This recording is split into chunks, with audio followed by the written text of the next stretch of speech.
Ауыл шетіндегі ескі қораның іші тастай қараңғы. Тек сырттағы боранның гуілі мен қасқырдың ұлыған дауысы ғана естіледі. Төрде отырған Қасым қарттың көзінде от ойнайды. Ол қолындағы ескі шиті мылтығын сипалап қойып, қасындағы немересі Бағланға қарады. Балам, бүгін түн жай түн емес. Көкжал келеді. Ол менің соңғы азуымды алмай тынбайды, деді қарт дауысы қырылдап. Бағлан қорыққанынан жұтынып қойды. Ол қаланың баласы, мұндай жабайы табиғатты тек кинодан көрген. Бірақ бүгін кино емес, шынайы өмірдің қатал заңы басталып еді. Кенет қораның сыртында біреудің салмақты аяқ басқаны естілді. Қардың сықырлаған дауысы құлаққа түрпідей тиеді. Қасым қарт орнынан жайлап тұрып, мылтығын ыңғайлады. Шырақ жақпа, балам. Ол жарықты емес, қорқынышты сезет, деп сыбырлады атасы. Сол сәтте есіктің бір жақтауы сарт етіп ашылып кетті. Қараңғылықтың арасынан екі оттай жанған жасыл көз көрінді. Бұл осы аймақтың сесі болған, талай малды қырып, адамға да тіс батырған кәнігі көкжал еді. Қасқыр секіруге ыңғайланғанда Қасым қарт мылтығын басты. Бірақ сырт еткен дыбыс қана шықты. Оқ істемей қалды. Бағланның жүрегі тамағына тығылды. Көкжал атылды, ата!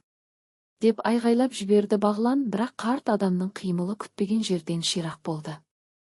Ол мылтықтың дүмімен қасқырды қағып жіберіп, белбеуіндегі кездігін суырып алды.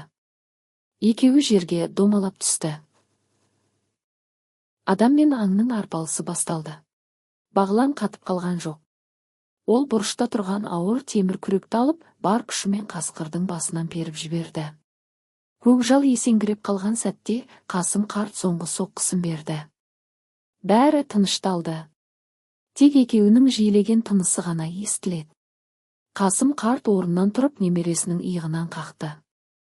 Міне, балам, нағыз ерлік қалада емес, осындай сын сағатта білінеді. Сен бүгін менің ғана емес, өз рухыңның да көкжалын жеңдің, деді ол мақтанышпен.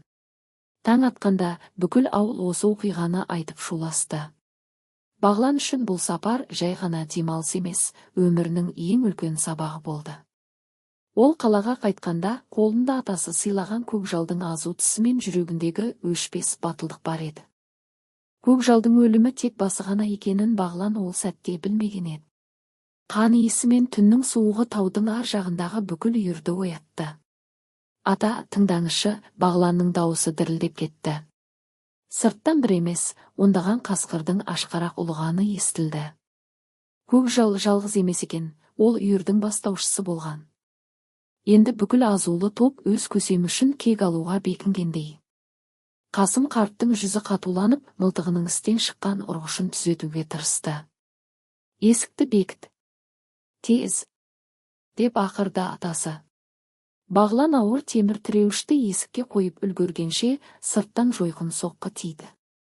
Қасқырлар есікті сындырып кіруге тырысып жатыр. Қораның төбесіндегі ескі терезеден бірінен соң бірі жасыл көздер көріне бастады. Ата, оқталды ма? Жоқ, шіріген темір ілінер емес.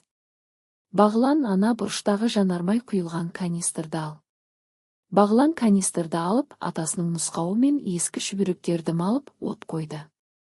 Бұл олардың соңғы үміті. Ол лаулаған алауды терезеге қарай лақтырды. Қасқырлар шегіне бергенде есік тарс етіп сынып кетті. Үйірдің ең ірі, ақ жүнді қасқыры ішке атылды. Бағлан қолына түскен айырды ұстап қасқырдың алдынан шықты. Жігіттің бойындағы қорқыныш жоғалып, оның орнын ашу мен өлуіне жеңу деген түйсік басты. Ақ қасқыр Бағланның иығына асылып, оны жерге жықты.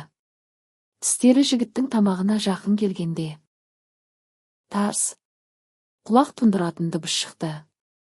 Қасым қарт мылтықты жөндеп үлгеріпті. Ақ қасқыр Бағланның үстіне сұлқ түсті. Қалған үйір от пен мылтық даусынан сескеніп қараңғылыққа сіңіп кетті. Бағлан үстіндегі ауыр денені ысырып тастап орнынан тұрды. Оның киімі дар-дар, иығынан қан ағып тұр.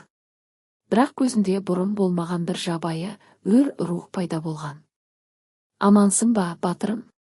Қасым қарт немересіне жақындап иығынан қатты қысты. Тірімін, ата, Бағлан терең тыныс алды.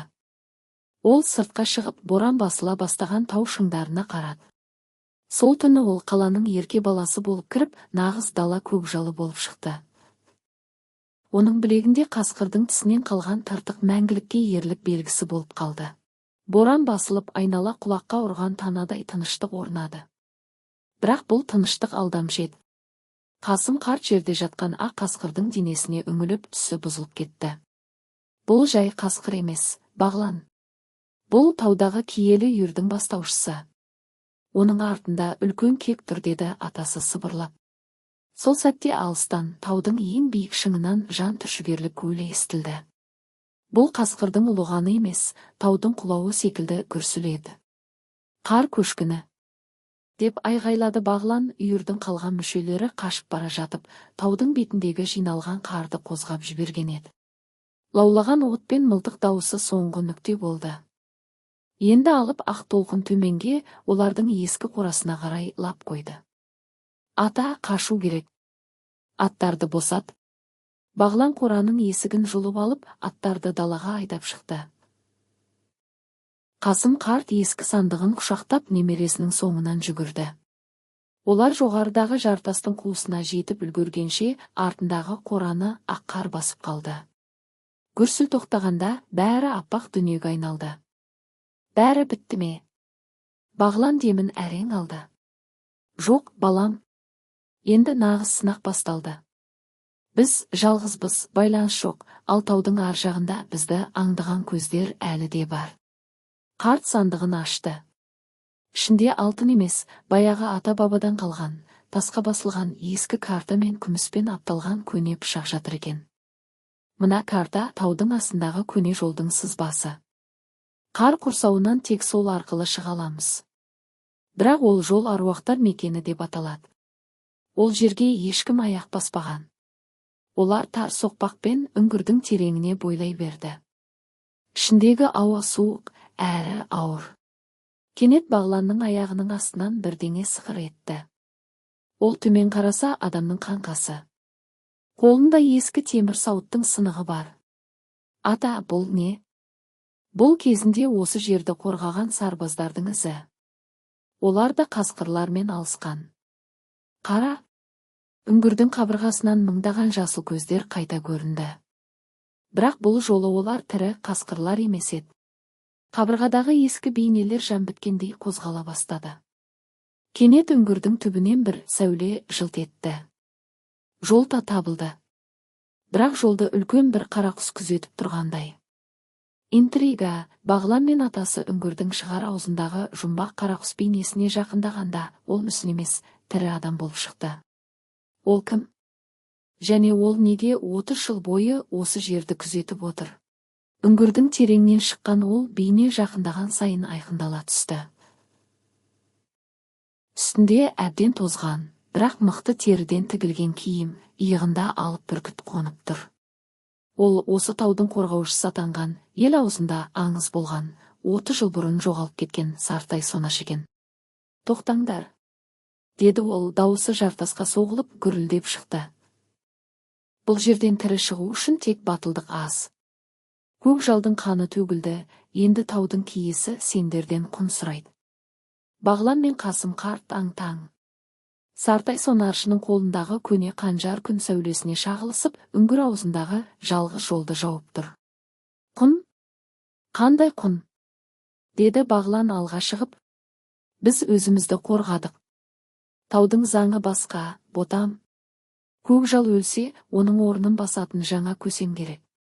Мына бүркіт тегіннен тегін менің иығымда отырған жоқ. Ол аспанның көзі. Ол сенің жүрегіңдегі қорқынышты көріп тұр. Кенет үңгірдің іші қайтадан қозғалысқа енді. Сыртынан қалған қасқырлар тобы үңгірге лап қойды. Алдында Сартай Сонаршы, артында аш қасқырлар. Бағлан мен атасы қоршауда қалды. Бағлан, деп айғайлады Қасым қарт. Анау жоғарыдағы салбырып тұрған алып мұзды көрдің бе? Соны атып түсір. Бұл біздің соңғы мүмкіндігіміз. Бағлан атасының мылтығын алып нысанаға алды. Бірақ қолдары дірілдеп барады. Сартай Сонаршы оған суық көзбен қарап жақындай түсті. Ат, балам, Не сен, не тау жеңеді, деп ақырды атасы.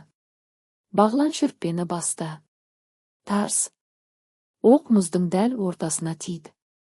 Күн күркірегендей дыбыс шығып, үңгірдің төбесінен алып мұздар мен тастар құлай бастады. Бұл нағыз хаос еді. Қасқырлар шегініп, Сартай сонаршының өзі шаңның астында қалды. Бағлан атасын сүйреп құлап жатқан тастардың арасынан жарыққа қарай жүгірді. Олар үңгірден атылып шыққанда, артындағы кіреберіс таспен мәңгілікке бекітілді. Дала жап-жарық. Таң атыпты. Бағлан артына қараса, жартастың басында баяғы Сартай сонаршы мен оның бүркіті аман есен тұр екен. Ол басын изеп, сен сынақтан өттің дегендей белгі берді де, ғайып болды. Бағлан қалаға оралды. Бірақ ол енді бұрынғы ерке бала емес еді. Оның бөлмесіндегі төрде атасы берген қамшы мен көкжалдың азуы тұрды. Бір күні кешкісін терезеден далаға қарап отырып, ол алыстан, қаланың шуынан тыс жерден қасқырдың ұлғанын естігендей болды. Ол күлімсіреді. Өйткені ол енді біледі, ол даланың бір бөлшегі, ол көкжалдың жүрегін иеленген ағыс батыр.